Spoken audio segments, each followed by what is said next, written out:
So you tell me when I don't know, are we already starting?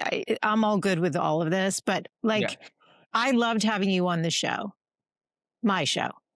Yeah. Because I love having real conversations. Hi, I'm Topaz Adizes, and I'm the founder of the Emmy Award-winning series, The And. The And has been an incredible journey for the past 12 years. We've brought in over 1,250 pairs to have incredible conversations. Through this work, I've had the privilege of witnessing the bold and the beautiful and the heart-wrenching, the conversations that reveal us. And what I've learned through these incredible experiences is that life shapes us. Now I'm ready to share these learnings and reflections here with you to dive deeper. We're going to be speaking to people I find incredible. I'm going to be asking them questions that reveal their life's journey.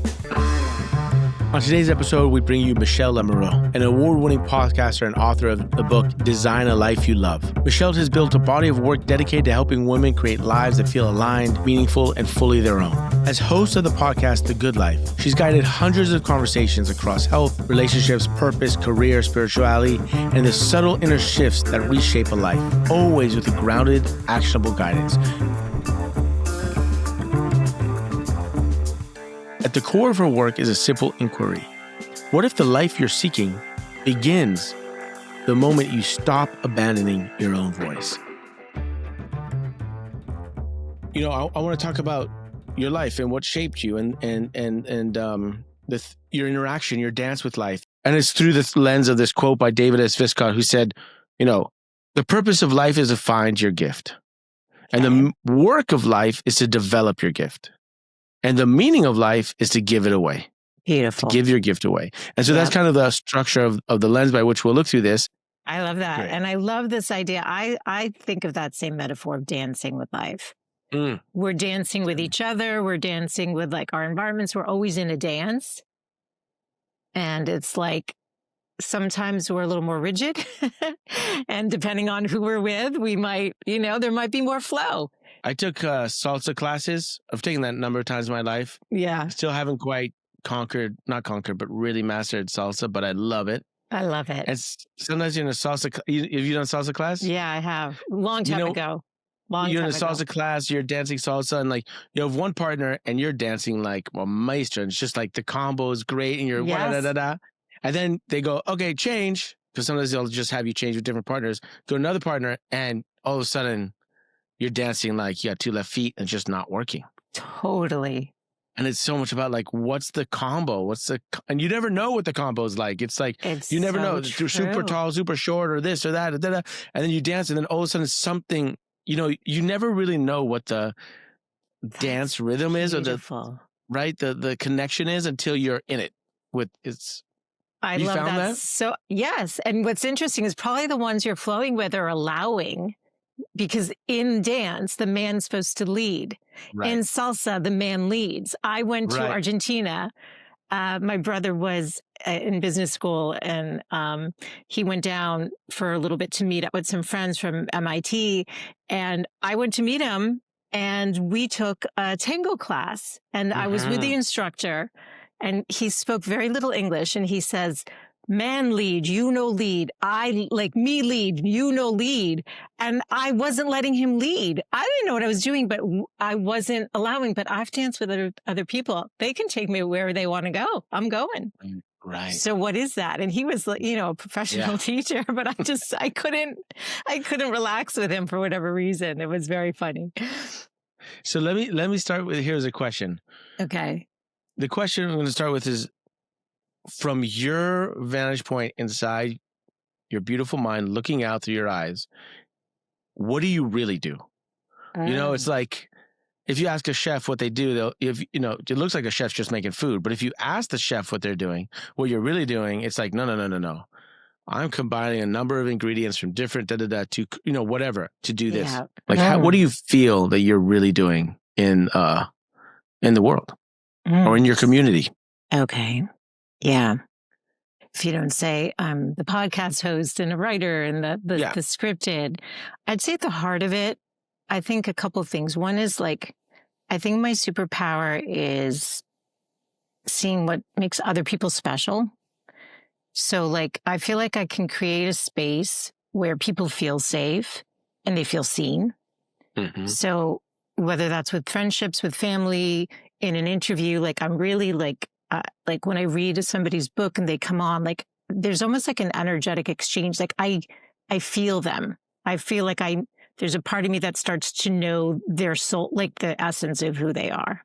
So I feel like that's a part of what I do, is being able to like extract that and then share that. Like, what's the learnings like for my audience? Like what can we gain from this?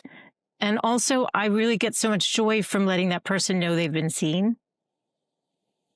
I just, there's something about it. I love that energetic. Like I have so many guests say, oh, you read the book, but it's more that I read the book. It's it's like little pieces of who they are that came through that I picked up on, and they feel that. And then also I think it's like, I always think about this question of like, if it was the end of my life or end of the women who listen, like my audience is women. I'm very passionate about empowering women. I'm also a mom and I happen to have a daughter, but even if I didn't, there's this passion around women. I don't want a woman looking back at the end of her life feeling like I lived for everyone else. So I feel like what I do is create a safe space and an invitation for women to reclaim themselves, to become the star of her life. That she's entitled and deserving of being center stage. Like she doesn't have to always be on the sidelines. And there's times we choose to, but if there's something that's been calling you, don't be at the end of your life going, oh man, because we get this one shot. So I have the sense of like how magical and precious life is. And I don't want anyone having that regret that they didn't like pursue something. Because what is success? Success to me is the act of trying. It's not the accolades. That's for me. Success for you is the act of trying. It is. Let's double click on that. Like, what is it about the act of trying that marks success? It means that you gave yourself the permission to connect to the truth of who you are, and you tried something. Because there's always external ideas of like what success is, but we get to decide that and define that. And so if you try something and it doesn't, I don't know, become like the #1 podcast or the New York Times bestseller, does that mean that it didn't have value? Right. If you changed one life, is that good enough for you? Like for me, it's like knowing that if I reach one person and I made a meaningful impact in their life, like I feel good about that. But it's also honoring what gifts did, I believe for me, God, what did God give me? And am I using those to my best of my ability? So is that the question? Is that the question? Like looking at what did God give me, and am I using it to the best of my ability? And if I am, if the answers are, here's what they are, and yes, I'm doing it, that's success for me. So if we just find success for me, doesn't mean it's a universal. It's obviously not a universal definition of success. It's funny, when I was a filmmaker in my 20s and 30s in New York, and I always had to justify my work. Like if I made a project that, I was driving, not being hired on, but I was driving, it was my film. The question I was always answering was like, what's the value here? I'm making this film because it has this value. It's about this issue. It's about this social issue. It's about this, right? It had to have value. That was basically the question. It says like, what's the value in the world? Like, how are you contributing to society through whatever you're doing? And then I had I had two friends who had they were filmmakers and artists, but their parents were filmmakers and artists. And I asked them, like, so what do your parents ask you when you're doing your work? Do they ask you, like, what's the value? They're like, no, they just ask me, am I doing the work? Interesting. Because they're artists, they're like, no, it's just like, are you creating? Versus like my parents who are not necessarily artists were like, what's the value in what you're creating? Interesting. And I'm not a judgment, but it was like, oh, the artist just intrinsically, like if you're creating, there's value. We don't have to like, you're an artist. You're creating value just by taking the effort of creativity. So that's what I'm hearing too, is like, where do you think? But I think as we create, we do create impact and we do create value by following that, Well, that's why, like for me, when by I default, heard them, it's going to. Yeah. And for me, that's why for me, I realized I don't necessarily need to answer the question of what the value is, because by creating itself, you're making something with all your heart, there will be value. And sometimes you don't know what the value will be. That's right. You don't, because you may think the value is something here, and it actually creates something totally different that you unintended or unexpected, which is part of the beauty of creating. And that's why, like, the lesson for me, and I feel like is what I'm hearing you say too, is like, it's not necessarily in the result, it's how you show up in the process. Yes. Are you honoring you and your gifts and allowing and letting things flow? You know, because I think we are looking for permission. It's like so many people, I know so many people, including myself. I've got a fiction book I've been working on in my mind for 10 years. I've got 75 pages written. It's like, why am I holding that so preciously? Why not am I allowing it to just, because every time I sit down to write, I'm in bliss. Why am I denying that? Why do we do that? Even if it's something joyful. The things we offer others is the things we need most, or something like that. Have you heard something like that? Oh, of course. I think what we teach or offer or do is what we need healing around. My book is on self-love. And you talk about, what are you designed to do? My book, I didn't call Create a Life You Love. It's Design a Life You Love, because it's this idea of co-creation. It comes from something higher, something spiritual, something soulful that moves through us if we accept the invitation. It's like the invitation is also the dance. You can say yes or no to the dance. Somebody can ask you to dance and you say, I'm not ready. I don't feel comfortable enough. I'm not going to get up.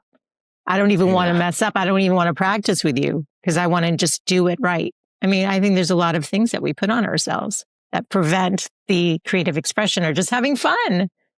If we look back at your life, the path that you treaded to get to where you are now. Yes. What does that path look like? Where did you traverse? Where did you go over? What did you go through to get to this point of view? Because it's like we have to learn these things. I mean, not all of us. Some people, I guess, are born with, I don't know, just having that understanding. But I definitely, and like, what's one of the moments that stick out for you that were like pivotal turning points that you think had formed and shaped, left indelible marks in you? There's like 3 like clear ones that happened when I was younger. So I grew up in a very loving, supportive household. So within the home structure, there was this level of safety and joy. And I have 2 brothers and we're close and very grateful, beautiful family. When I was I'll go even back. So when I entered school, the first question the kindergarten teacher asked me was, what are you? Because my last name was it was 4 letters. It wasn't very hard to say, but it was different. She didn't recognize it. But when you're a little person and you're just a little girl and someone says, what are you? It created some little cut within where I was just like, wait, she's not asking my other friend here, what are you? It's like, it was just a pattern that I started to notice. And I've gotten that question throughout most of my life. Well, what was your maiden name? It's about my ancestry. It's just people want to know. It's an mostly innocent question. Right. And I say mostly because of my ancestry, because of my maiden name. And it's funny that I didn't even want to say it because I feel like I need to protect my parents. This is what I'm saying.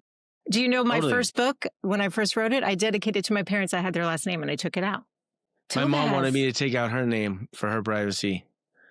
Right. That's what I'm saying. But it's a sense of, and I understand her. Yeah.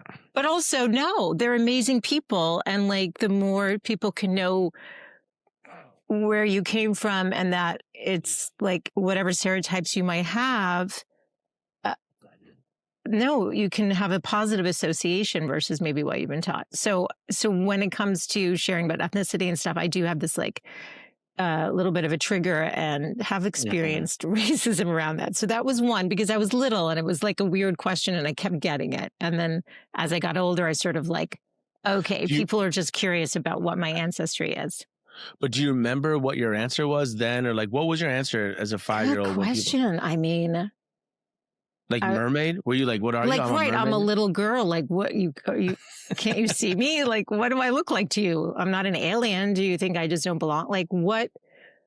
I probably didn't know what to say. And I was the smart little girl, A student. I probably wanted to have the right answer. And so I probably didn't say anything because I didn't know. Right. I didn't know what she was asking me. And then she probably saw the confusion. And then maybe she asked, like, what's your ancestry, or like, where are your parents from? It's like, Boston, you know? And then it's like, that's not what they're looking for. That's not what they're looking for. And it's normal. It's a normal part of how we relate. But when you're little, so that was like one little like mental note I made. Like, there's something about you that makes other people ask these questions. So there's something about you that's different. Mm-hmm. Okay. So then a few years later, I'm in my driveway, probably 8 years old, on my little yellow bike, you know, my happy little neighborhood, happy house. And a station wagon pulls up super slow. 2 men in it. One in the front seat, one in the back seat. Oof. And the guy gets out of the back seat and he says, "Hey, little girl, come here." Oh my gosh. So I thankfully dropped the bike, ran in my house, ran up to the front window, and I just like prayed like they weren't following me in the house. My mom's like, "What's wrong?" And I didn't say anything. I was scared, I guess. It was like a trauma response. And she's like, "What are you doing?" I'm like, "Nothing." And I watched, and they drove down the street and back out. So it wasn't until years later that I realized that experience stayed with me. But it was like, I know, it's so sad. So like when people are like, "There's no one out there looking for your kids," I'm like, well, you know, I think we don't hear about all the stories of, because then when you share it, like as an adult, I've shared it with friends, they're like, "Oh my God, that happened to my mom. That happened to my friend." Like you hear people say it so like, wow, like too many people tell you a story of like an almost. Anyway, super grateful. Thank God nothing happened. Sort of blocked it out. Well, My you blocked it out? Blocked it out. I thought it was a dream. It didn't come up until therapy years later. I'm like, you know, I think I had this dream. And then then I realized it wasn't a dream, that it was real. Wow. And then did you ever tell your mom? No. Later, as an adult, like I think I mentioned it to my parents and my brothers, like sort of casually, but like, it wasn't something I even realized until like my daughter was little and I was leaving my parents' house holding her. She was probably a year, whatever, and my husband was with me. And a station wagon pulled up and my body froze. And I said to my husband, "Don't move." And he was like, "What?" And I'm like, I just felt like I was in danger and I had to protect my daughter. And then I'm like, oh my God, this is really the state. Oh my God, I'm getting goosebumps. Wait, what are you doing? I know, because it stays with you. It's like your body remembers and so then I was like, oh my God, like when I walk my dog or I'm walking, I'm so hyper vigilant of like it stayed with me. So level of safety and like what's safe. So like if my ethnicity scares people and like you can be out and, you know, in your safe neighborhood and something can happen. So I think it like created this sense of like, okay, same bike. 2 years later, I go for a bike ride. I'm just giving you like, because I've thought a lot about this. This is beautiful. This is amazing. I love it. Keep going. Okay. Please. So I don't want to just like keep talking. Okay. No, this is great. This is amazing. Because I've really thought about this. I've really thought about that. So 2 years later, I'm 10 years old on the bike. I fall like so many kids do. I had like a pretty bad one. I still have scars on my knees from this and like on my, like right here on my arm. Oh, wow. And I got the stitches that so many of us have under our chin, right? Yeah. So while we were there, my very sweet, loving mom says to the doctor, "Hey, can you look at my daughter's back? It's sort of raised on one side." And like, he's like, "Oh yeah, you need to go see an orthopedic doctor." So I'll just condense it. By the end of that summer, what we learned was I was put in a back brace for scoliosis. So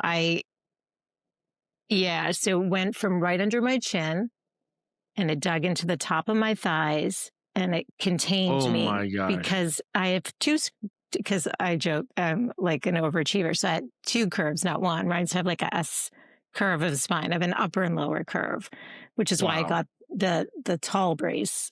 Oh my. How old were you? 10. So I was just for how long? 6 years. 23 hours. 23 hours of the day for the first 3 years. 10 to 13, 23 hours a day. 10 to 16. 23 hours a day? for the first 3 years, except when I did sports. So let me tell you, I got into sports. Yeah. So to get out of that thing. Oh, yeah. I posted something about it on Instagram, and this internal medicine doctor who I don't even think we follow each other somehow saw it. I think sometimes there's these like divine little like nuggets. And she said, I wore that same brace. Now, she told me in the dialogue she'd been bullied for it. Thankfully, I never was, because you could really be bullied for this. It was a really ugly brace. And she became a doctor as a result, but she said they don't use that brace that we wore because they determined it caused psychological trauma. Now, I don't know that I kind of blocked it out, and it wasn't until college writing a paper on like something that we overcame that like the emotions came back, because I was like, oh yeah, it was a piece of cake. Like it was nothing. No, I couldn't breathe in it. So developmentally heading into middle school, and it contains you so tight. When the guy put that brace on, I'll never forget. The guy fitting me for the brace, waiting like 2 hours in the waiting room. And you can hear him like, it sounds like sawing. I don't know. They're like cutting the, like figure, it's like hard plastic and metal. There was a metal bar that went around my neck that screwed in the back, through these, and a metal bar in the front, and then hard plastic here with the padding on the inside. You're an empath, I can tell, because you just exhale deep. And the guy fitted it, and I just remember he pulled it, and he's like marked where it needed to go. And I just remember looking at my mom and just tears. I'm like, I can't breathe. He's like, you have to, he had like no empathy. He was like, you have to keep it on this. And that was it. And I had to sleep in it. I had to figure out how to stay. I was a stomach sleeper. How to sleep in it, like with the bar around my neck. Anyway, let me stop there. But so so you think of like a happy, healthy home, which a lot of people don't have. So I had that.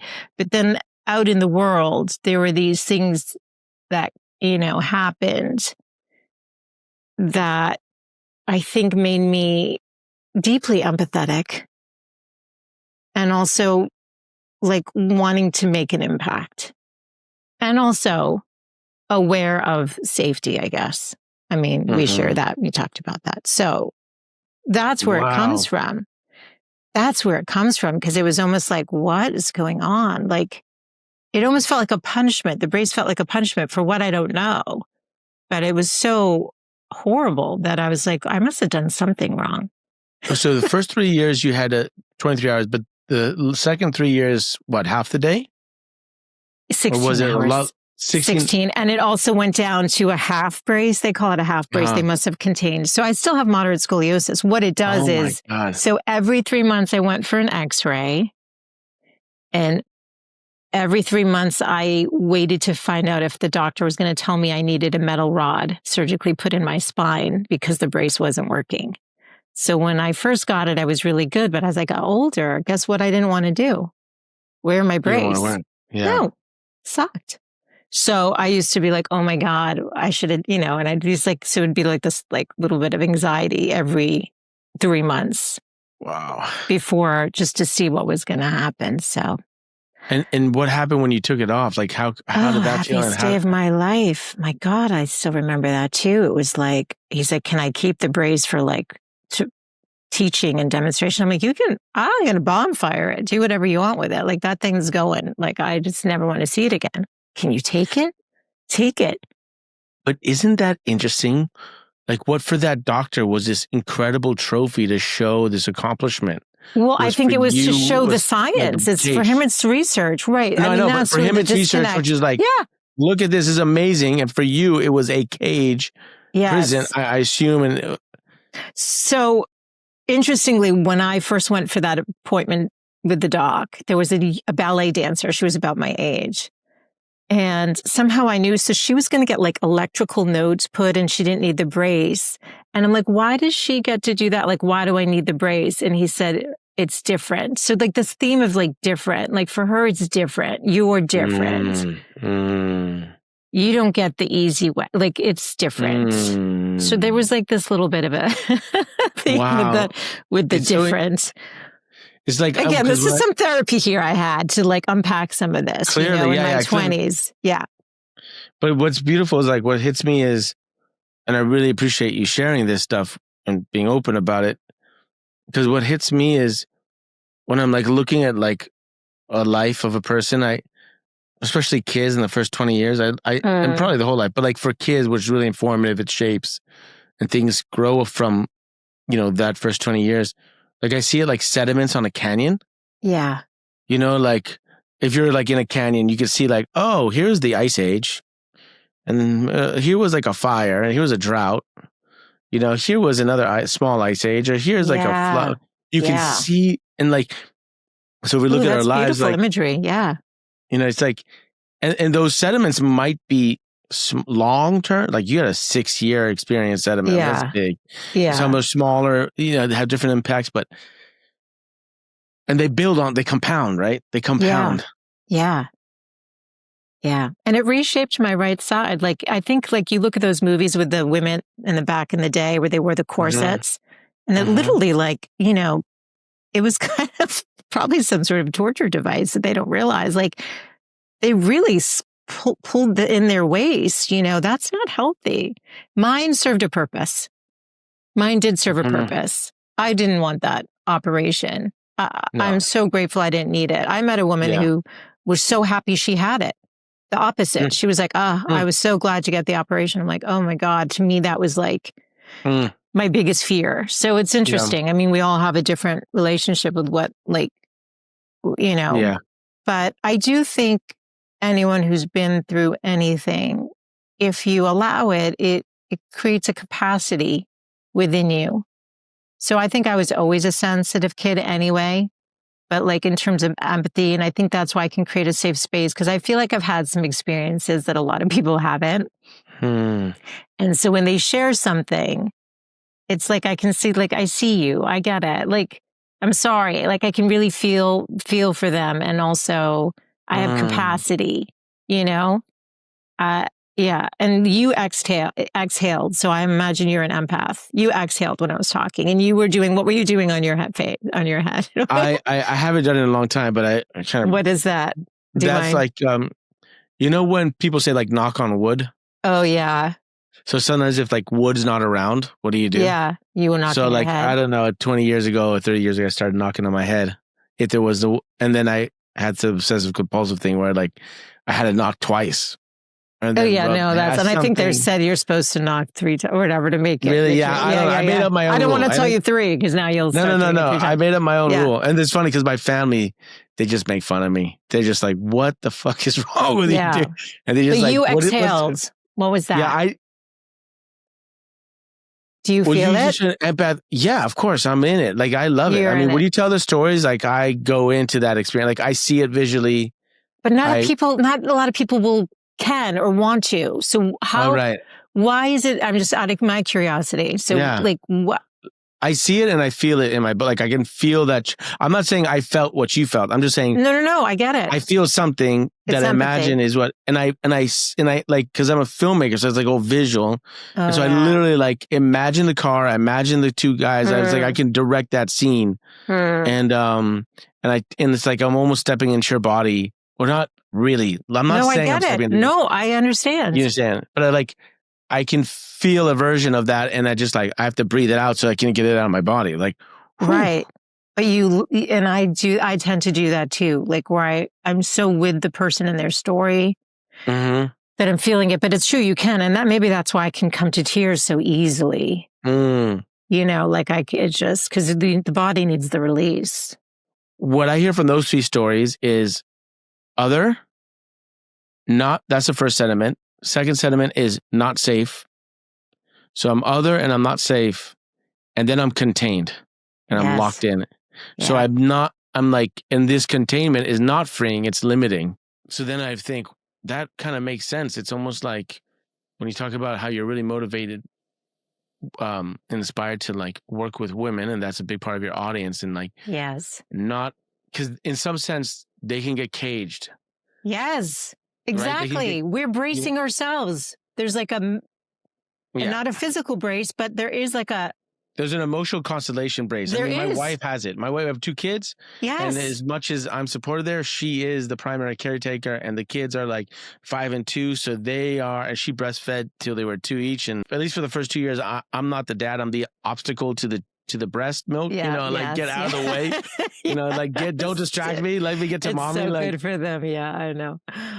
And I just, you're in that sense, but it is, it's very challenging. I see it on my wife. It's super, the emotional dependency load. And the mental load that you carry too, because it is. And then so at some point it's like and I think that's it. It is. It's like I want to help women get their emotional, mental breaks, get it off.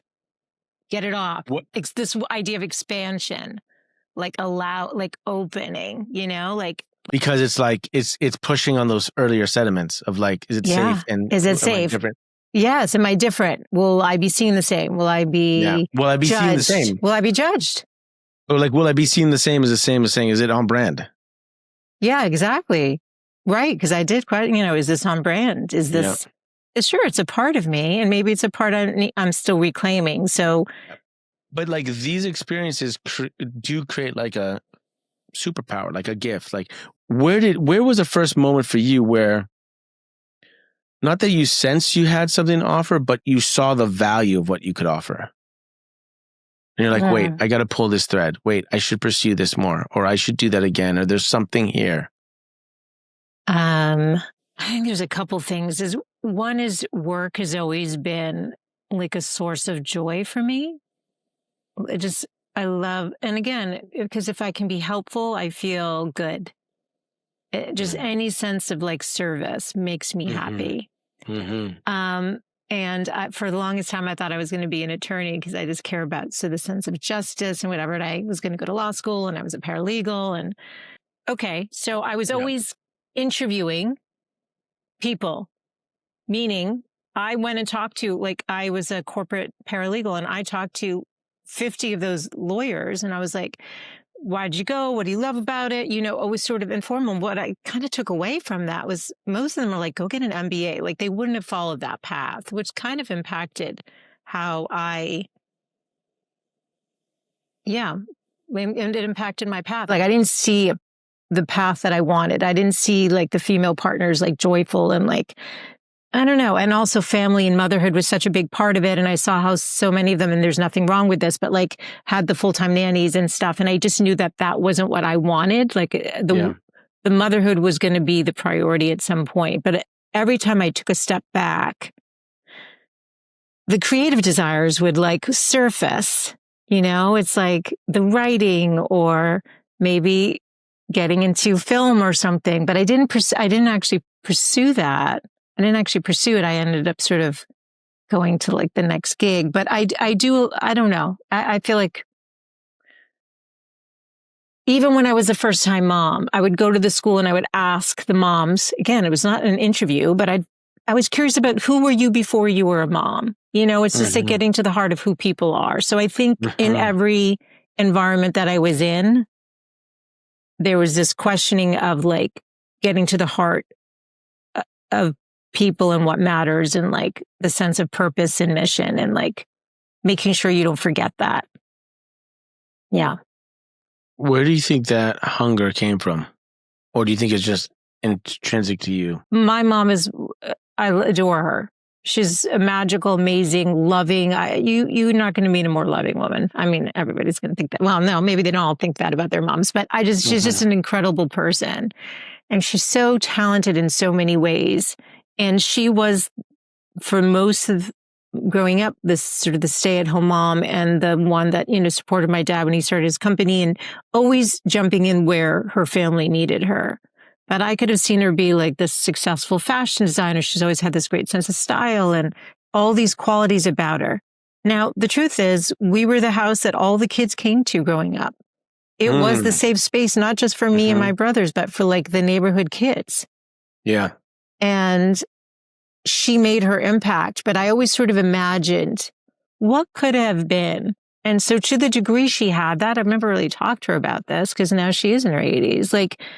Was there a dream? Was there a book? Was there something? So it's almost like a love letter to my mom or any woman that maybe, and again, she's made such an impact in so many lives in her way. So this isn't to say that it wasn't fulfilled, because I don't think she's the type to have that kind of regret. She's so soulful and amazing.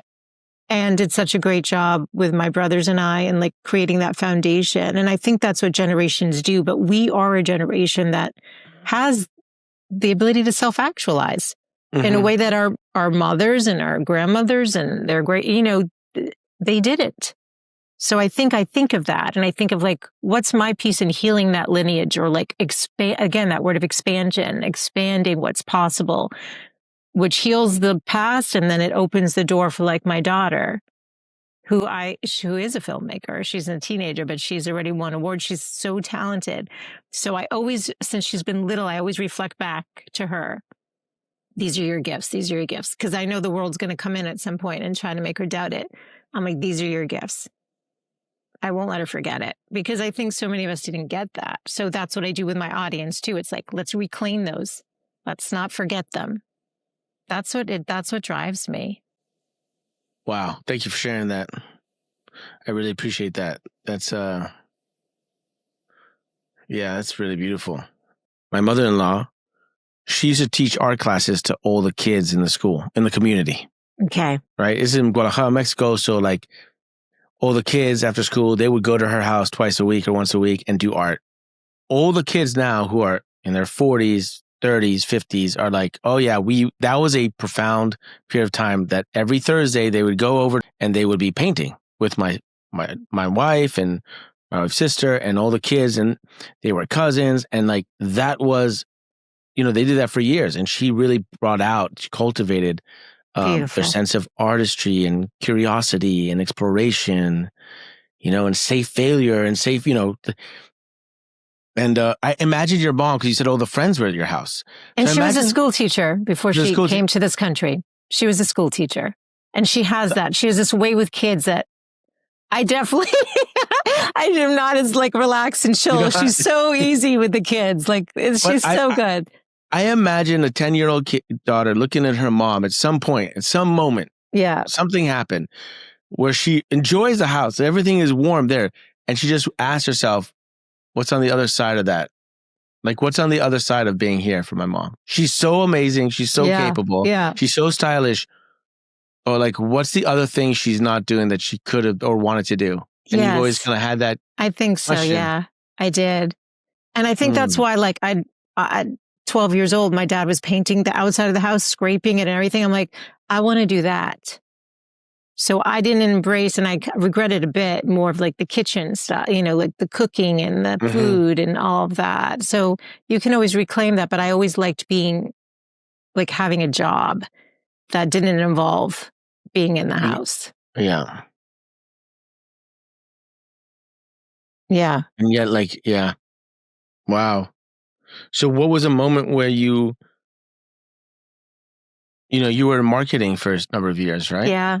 Yeah. I loved it. Yeah. You loved it? I did. So, and is having a daughter, a child, is that what kind of took you out of that?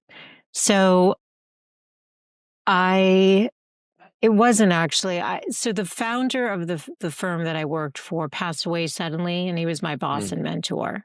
I'm somebody with like a deep sense of loyalty. And when he passed, leadership is everything. The culture of this like amazing place, I kind of equated to like being in a great relationship, like everything's great, and then something happens in the relationship, there's a fracture, and you just remember how it was always so good, and you want to get back to that good place, but you can't. It's like there's a new reality, and you're still like, that's what going into work started to feel like for me after, because it started getting very political, and everybody's vying for like who's going to be in charge and like what happens. It was a big firm. It was a very successful firm. So I started thinking, I was like, you know what? I started feeling like, what's my next step? And I wanted something more soul oriented. Like I could feel that. It was like, okay, you've done the corporate, you've been super successful, you've bought your condo, you've done these things, you've saved a lot of money. Like, is this where you want to go? Do you want to go to another law firm and help lawyers market themselves? And the answer was no. And that's when I got certified as an empowerment coach and got certified as a holistic health coach. Like I started going on a different path. So it wasn't motherhood. Did you go on that path before you met your partner that you're currently with and get married to? Or is that you met him? During. Like during? Yes. I met him. I had bought a condo in this building in Boston. I'd always wanted to live in the city. So like had the vision, fulfilled that. And he was actually my neighbor. So I know he literally was like a Friends episode. He lived down the hall. Like, I mean, it's ridiculous, but he was renting. So I remember telling him like, if this doesn't work, I own, you rent, dude. Like, you know, you're out. You're out. I don't want to see your, but so that's 23 years ago. So thankfully it did work out, but no, we were together at the time. Yeah. Okay. So he was there for that kind of, when was the choice that you decided to go in that direction? How do you go from in a marketing firm for lawyers to coaching? Especially when it was newer, like empowerment coaching was 18, 20 years. I mean, it's 20 years ago. Yeah. Easy. Yeah.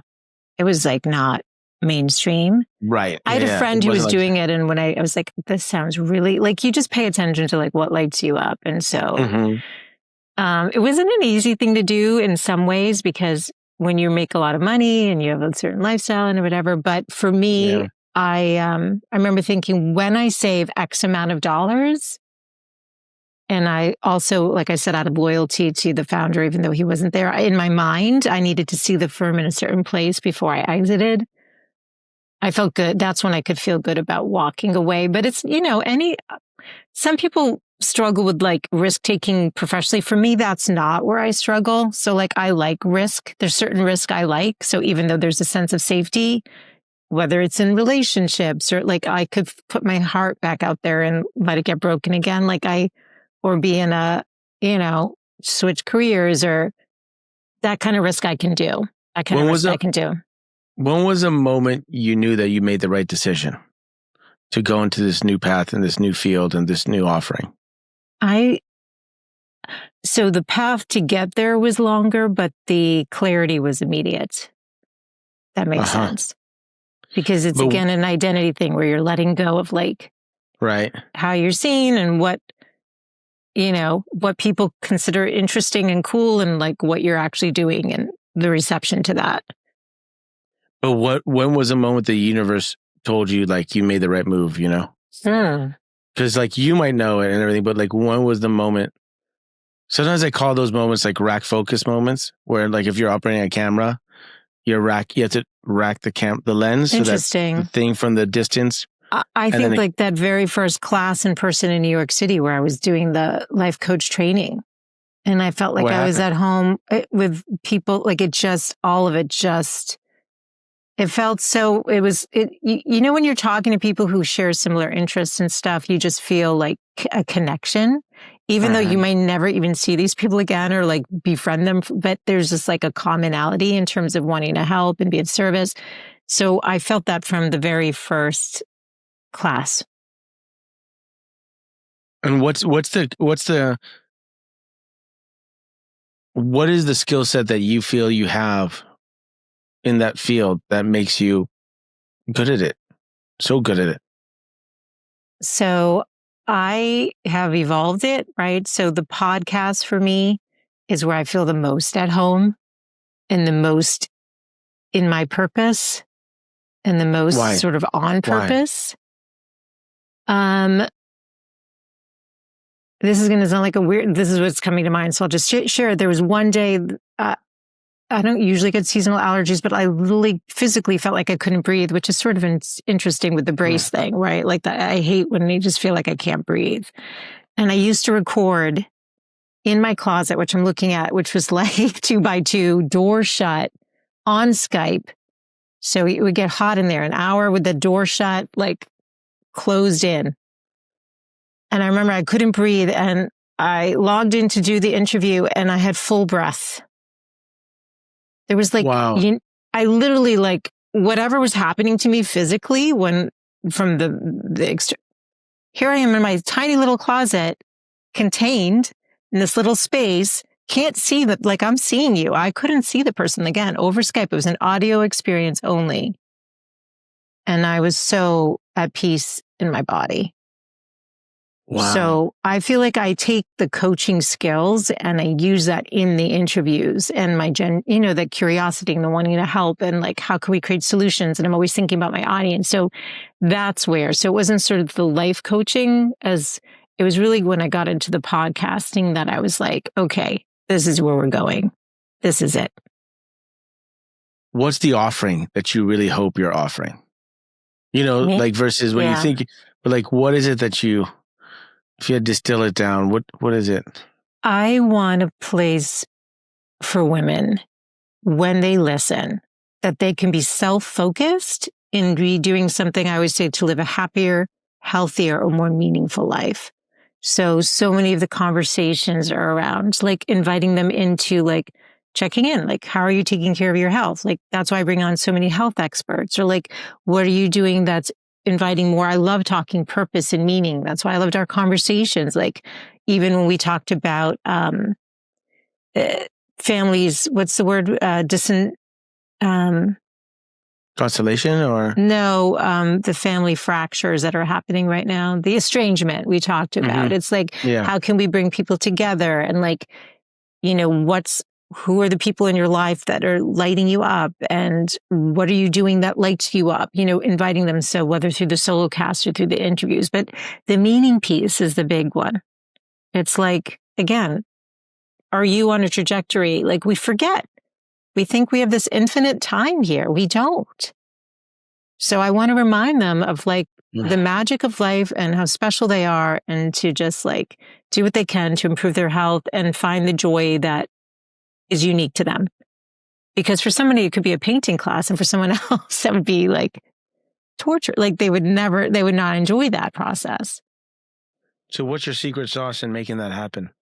Is creating the space for people to be themselves and to express themselves and to see who they are? Like a safe space. I think that's for sure. Like I feel safe and I feel welcomed. I feel like I can expand in your presence. I feel so. Yeah. I think maybe that's again why I took down that other episode. It's like a non-judgment zone. In that solo cast I did, there was like a little bit of like a boundary, whereas like I have no tolerance for, but I never want, this is helpful, I never want anyone in my audience feeling like there's not a place for them. Wow. That they don't belong. You just help me. That's what it is. I wasn't talking about them specifically. I was talking about personal boundaries. That makes sense. But yes, like when I keep saying like the expansion, it's like almost like a big, like there's a place, there's a space. There is safety. I've had so many guests who said, like, I just had a woman I interviewed yesterday and she said, sometimes I get on these interviews and I'm like nervous from the beginning to the end. She said, as I was talking to you, I just came into myself. And that's what I hope every time. I hope to create that every time. Do you know how you create that space? I mean, it probably came first intuitively, just from your presence, but do you have an idea of how you can do that? Like if you had to put into a recipe? I think if you have genuine curiosity and you're like in the moment and really listening, like you talk about this, the listening, like how are you listening? It's not just what are the words that are being said, but what's the underlying meaning? What's the underlying message? And really like recognizing the soul that's there as a continuum of who you are. And sort of like, I also think maybe like I'm like a bridge. It's like a bridge between me and the person and the ideas and like the women and all of it. It's like, let's bridge, let's come together, let's connect, like true connection. But I think deep listening is what gets you there. Which is being present, and curious and non-judgmental. Yeah, so you have to be genuinely curious. Sometimes I get pitches and I'm like, it's off topic for the audience. I don't have enough curiosity. Like I want to bring my best to that person. So if it's, and I've had ones, like I've talked about AI on the show. That's not really where we're going with the show. But if there's genuine curiosity and it's educational, like I can make that bridge and to be there. And the other piece I will say too is this idea of like reclaiming voice. So it's interesting, like the fact that I had my voice and took it down. when the brace went on, I stopped singing. I was in a musical theater group. And I completely, Joey McIntyre from New Kids on the Block was in that group. This is when we were little kids. He was like 8, I was 10. We were little kids. You know, he went on for a career. I never had the voice that he did, but I loved being on stage and singing. And so it's like, again, part of the invitation is how can you reclaim those parts of you? How can you bring them back in? Because you deserve that. It doesn't have to be like your soul calling or your meaning. It's just like inviting more of you, more fullness, more authenticity, more expansion, more joy. That goes back to like the success. It's like not about like that you're singing in Carnegie Hall. It's more like, are you experiencing it? Are you bringing just being on stage it? And singing was, it was like everything. I loved it. Did you stop when you had the brace on? Did you stop for 6 years? I stopped. Did that kind of... You stopped. I stopped. I could have done it in high school. My best friend she's sang for the pitches at Harvard. She's a beautiful voice. We were friends. I could have been like, oh yeah, I love to sing. Like I could have done it without the brace on, but I shut that part off completely until I was in my 20s and I started taking voice lessons. And I even did it when my daughter, when we moved here to California. So my daughter wasn't even, she was little, like 7 or 8. I took more voice lessons and in fact wrote a couple songs and produced the songs with the teacher. Nobody's heard them. But you did them. But I did it and it was like a form of therapy. Again, this is the invitation. Yeah. What makes you feel joyful? What makes you feel good? Like do that. Do more of that. It's like kind of simple, but you don't make time for it. How are you developing that gift? What have you found yourself from beginning to now, like honing, improving, what has been the challenge of that? What are you holding on to? What did you have to let go of? I am honestly not sure. Only because it felt so at home for me. I will say like my very first interview was with someone I knew.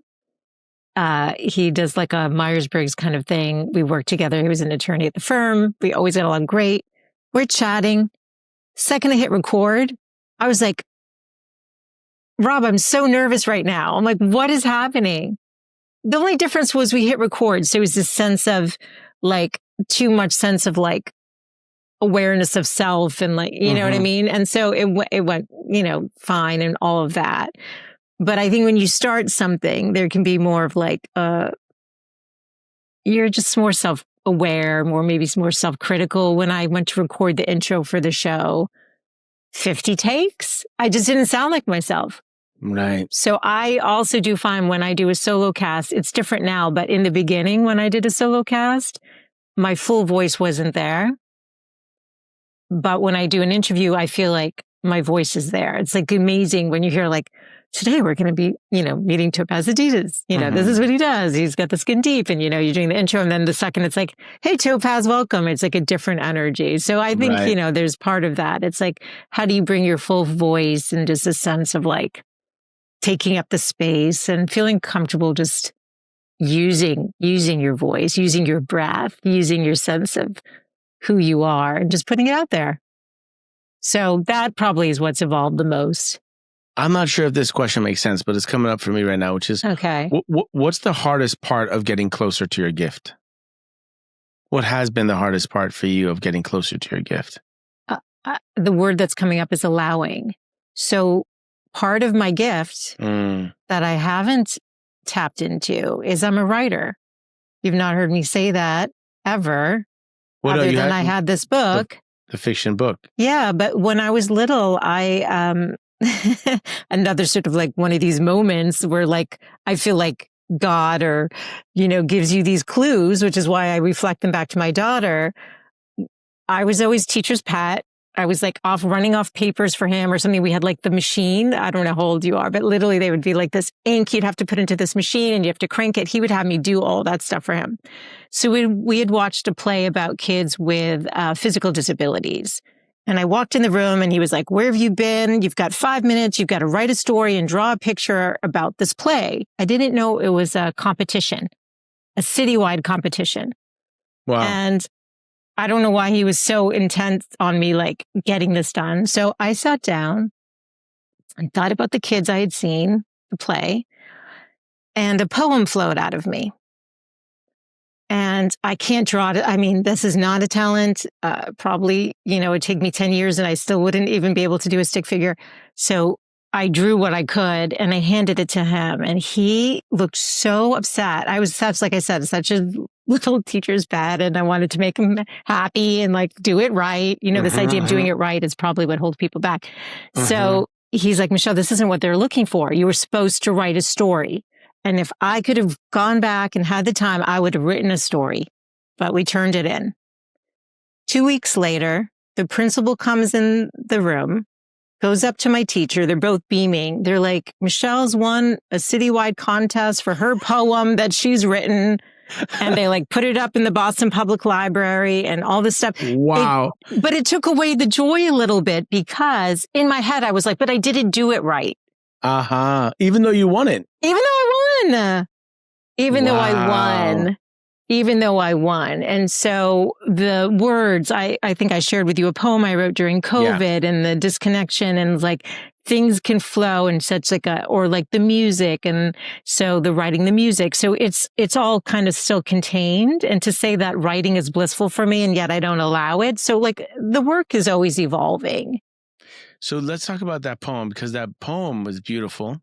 You wrote it in 2020 during COVID, which was a challenging time. Second poem. Yeah, not my little kid one. I thought you meant when I was in 5th grade. I was like, it was like 8 lines. I went back. Yeah. That would be pretty amazing. Yeah. Yeah, that would be on point. How would I get that poem? I talk to your husband. Yeah, no, you talk to my mom because she probably does have it. Yeah, she does. So if we talk about that poem, I'd like to hear about. It came out of a time when, COVID, people lockdowns, there's political polarization, Black Lives Matter just felt, challenging time. And, a lot of us were, I don't know if depressed is a word, but definitely not ourselves, or like exploring who we are in that time. And what matters. And what matters. And you wrote a beautiful poem, but like there was a line that sticks out or an idea that sticks out. I'm not going to quote it now because I don't have it right in front of me, but it was something that like being true, something about love and truth, but it not being enough. So the heart of it is that the love that you are, you will always be. That is the truth of life. Right. Don't you see? The love that you are, you will always be. So this is like this, it starts out with this idea of the search for meaning. The love that you are, you will always be. This is the truth of life. Don't you see? Something that unites us in magical ways. Something that connects us to happier days. Something about, I'll bring it up. Do you get it? A world of beauty that defines forever. Yet your truth is not enough. You think you need to be tough on others who don't believe what you believe. Oh my God, I wrote this so long ago. But that's just not enough. Something about it not being enough, like the love. For the truth people, is not enough. Yeah. Yeah, it's on my website somewhere. I have it in front of me because I wrote it so long ago, but so not enough. Yeah. What does that poem mean to you? In order for you to be, at the time it was, so you and I share a deep care about humanity. I think we connect and really bonded, like on my show when you were on the 2 times. I just sense a sense of like connections matter. Really hearing and understanding and empathy and all of that. But humanity, like what are we doing about humanity? And what I was seeing is like a fracturing of humanity, like our ability to open and create space and have curiosity. And as you would say, like ask the right questions or different questions to create more of that bridge. And so when I sat to write that poem, it was exactly like when I was in 5th grade, where it flowed out of me. I couldn't sit and write those words. It came from something much higher, deeper, something spiritual. It was probably a reflection of what I was observing, which is it's not enough for you to be. You need to change my mind for you to be. Like this idea of like, your truth is not enough. You need to change somebody else's truth too in order for you to feel probably safe and whole. Right? But the message is that we are love and that's the love we should bring. And then I think the end of it was like, we live in a cycle of nature that doesn't question or doubt its existence. Mm-hmm. And it was called, Will You Meet Me in the Middle? And middle is a tricky place. Sometimes the middle doesn't belong, but in this case, it felt like it did. Yeah. Thank you for sharing that. Well, one thing it's a beautiful poem. Thanks. And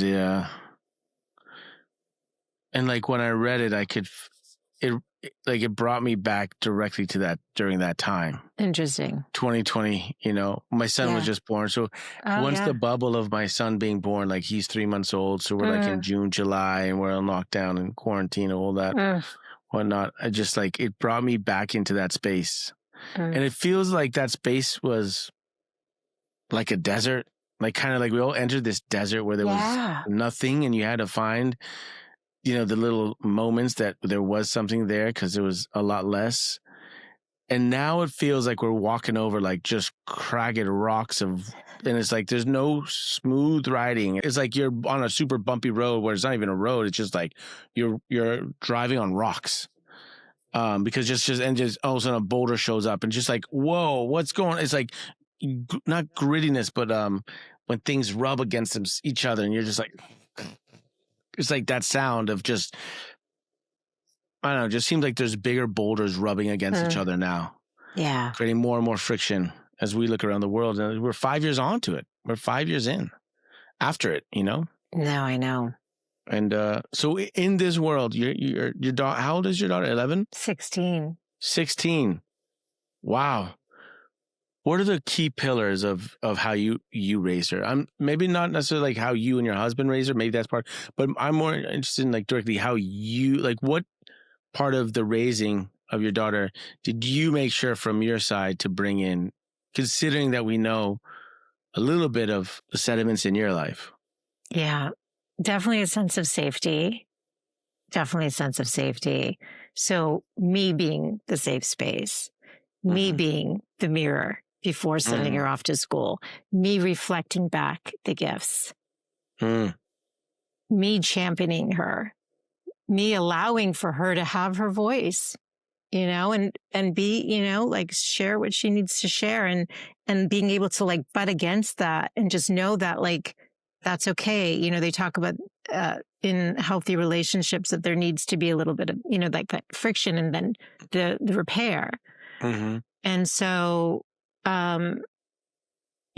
being her biggest champion and cultivating and letting her explore and always reflect, like, does that make you happy? Is that where you want to go? And knowing that it can change and that not to put that pressure of like success and to pay attention to where maybe God's giving you a little wink, like, this is your gift. This is your gift, But can you give me like an actual tactical thing of like, how do you do that in the morning? Like, give me some things I can hold on and I can do myself with my daughter as she grows up. Maybe now too young, but like, what are some key things that you did to create that safe space? What are some key things you did to reflect back and be the mirror? And like, what can just give me some things so that I can do tactically? I like tactical. I'm sure you're a great dad, and I'm sure your wife's an amazing mom too. My wife is amazing. I'm working on it. I'm sure you're a great dad. You know what's interesting? And daughters and dads, it's such a beautiful bond. Daughters love their dads. I mean, I'm generalizing here. My daughter is super. She's right now like. Is she mama girl? She's with How old mama. Is she? She's 2. She's still nursing. That's why. She finished a few months ago. Okay. But she's 2.5 now. She's 2.5 now. All right. I'm going to actually share something my husband does that I think is really beautiful. He does daddy dates, or used to. So every Sunday, the two of them would go on an adventure. He's highly creative like you. He's very creative. Okay. So I think a lot of her gifts around creativity, I cultivated, but I think he modeled in many ways. Whether it was doing like puppet shows when she was little there's like nonstop creativity. I'll give him really high marks on all of that. So the daddy dates. We underestimate the importance of physical touch. So like a hug. I'm a hugger. And there's research on this. I literally just had a neuroscientist on. For women specifically, we get a benefit. More than men. Men don't get the same benefit. So interesting. So I'm a toucher. Like what my love language is words and touch. Me too. I'm literally 50-50. That's me. Yeah. Yes. So I'm all that. Now my daughter, she doesn't run up and hug me. Yeah. My daughter wasn't like that either. Oh, okay. And she's like, and so part of what I'm aware of is like, I really want to respect children's spaces, not just my own, but all kids. So I'll ask, can I hug you? Can I pick you up? Because I don't want them to feel like these giants can do whatever they want with them. Yes. So I go to my daughter and say, can I give you a kiss? And if she says no, or can I hug you? If she says no, I won't do it because I want her to know that, especially as a woman, like, hey, don't fucking touch me if I don't want you to touch me. Like, I want her to know that even her dad respects her boundary. Yes.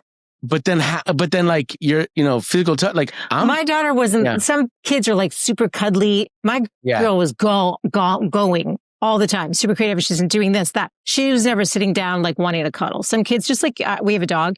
Our dog's not a cuddler, only in the morning. Some people have dogs that just want to sit on their lap all day. So like, I'm not saying like everyone's different. Everyone's different. There's like, even your pets have different personalities. But, now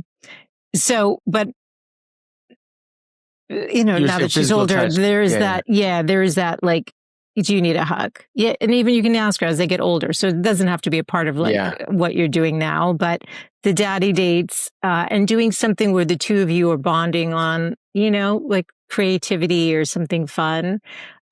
Maybe because I stopped the musical theater, and always wanted to play the piano. I introduced, instruments for my daughter, like piano lessons when she was 5. She can play like 4 instruments now. For her, it was a natural thing. I wouldn't force it for someone who wasn't. I mean, at 5 years old, nothing's natural necessarily, but she does have like what they call like piano hands or like guitar, like musical hands. And I saw that in her. So I cultivated that. Presence, literally just presence. Like when she wants to engage and talk, what are you doing? And can you give her that moment to express? Gosh, that builds so much within a kid to be seen and to be heard. It doesn't, 24/7, but like, or like dedicated play. Like she's 2. What is she into? Does she like dolls? Stuffed piano, animals? guitar, she likes piano. The piano? Oh, she does like the instruments. Oh yeah, she's got piano hands. I totally know. And she's playing it. She wakes up in the morning, she goes to the piano, and she's all over it. Okay. So so keep, like just, feeding that and be a good audience, maybe you sit there with. But I'm wondering like how, considering you had the brace, considering you safety and like, and being othered with your last name, like what are you? Like, what have you done so that your daughter is equipped to handle moments like that? Or, It's honesty. And it's also honesty. Saying like some of this stuff I'm still working through and I'm sorry. Like it's honesty, it's okay for your kids to see you upset or sad or angry or like real emotion and not trying to, because I think previous generations, they didn't show that as much. Like you wouldn't see that. So it's like allowing for that and just being honest. Like when I screw up, I admit it like right away. Yeah. Hey, that's my old stuff. I'm sorry. Like I've got limitations around this. You're right. Like being able to just you're so good with questions, just being able to be in dialogue with it. There's no perfect parent. Like you can do your best with it. Like I feel like I've done a solid job and everything. I really do. And she's a great kid, but you just do the best you can. But I think the more honest you can be about stuff. And sometimes my stuff comes up. Especially as it relates to around safety. And I get a, daughter out in the world. It's like, you need to be aware of this, but how do you make them aware without making them afraid? Yeah. Thank you. I mean, just kind of last question, like what keeps you up at night these days? What keeps you up? And then how do you put it to rest or resolve it? So there are some trends I'm seeing in the world that make me deeply concerned, I guess is the word. And I have curiosity and I wish there was more answers. It's more around like, where are we heading with humanity as it relates to AI and this idea of robots are going to be a part of lives, and like what does it mean for creativity for like our kids who might be these creatives, and like what roles are they going to have, and how does this impact brain health? Like see some trends and I'm paying attention and I have more questions than I have answers. So right now it's more just like, okay. I don't have trouble falling asleep at night. I don't know if you mean like no, I mean figuratively. Figuratively. No, not okay, I was going to say, but part of what I was going to say with that is that I do have a deep sense of faith in a higher power and stuff. So I do turn stuff over that's beyond. And then I think at some point you check in with like, where am I supposed to be spending my time? Because maybe the things that are keeping me up aren't really what I need to educate and focus on. Like, where's my contribution? Where should I put my energy and attention and, make an impact? But that kind of stuff does. And we talked about it on my show. I worry about how we're all connecting and relating and more devices versus more in person. I think people are craving more, but everything that I'm seeing coming is like more about keeping you locked to your screens. And I don't love that. Yeah. Well, this screen time has been good. I appreciate this. Well, what you've created is beautiful, Topaz. Thank you. So thanks for having me. Thank you. Appreciate it. I want to thank you for joining me in this conversation. I hope it had some utility. I hope it offered a reflection of what maybe life is shaping you for, and maybe it offered a missing piece to the puzzle of your life. It was a pleasure for me, and I appreciate your time and attention. Please subscribe to our channel so that you can stay abreast of all the new episodes we have coming out. And until next time, thank you so much. Guts is a Skin Deep media production. The show is produced and edited by Gonzalo Torres Ocampo, with editorial support from Anthony Cabral, and executive produced by me, Topaz Adizes. Special thanks to all the guests who showed guts, without whom there will be no getting under the skin. Interested in joining our community and following this journey? Visit guts.podcast on YouTube, Instagram, and theskindeep.com for in-depth conversation card games that create the space for connection, intimacy, and deeper conversation.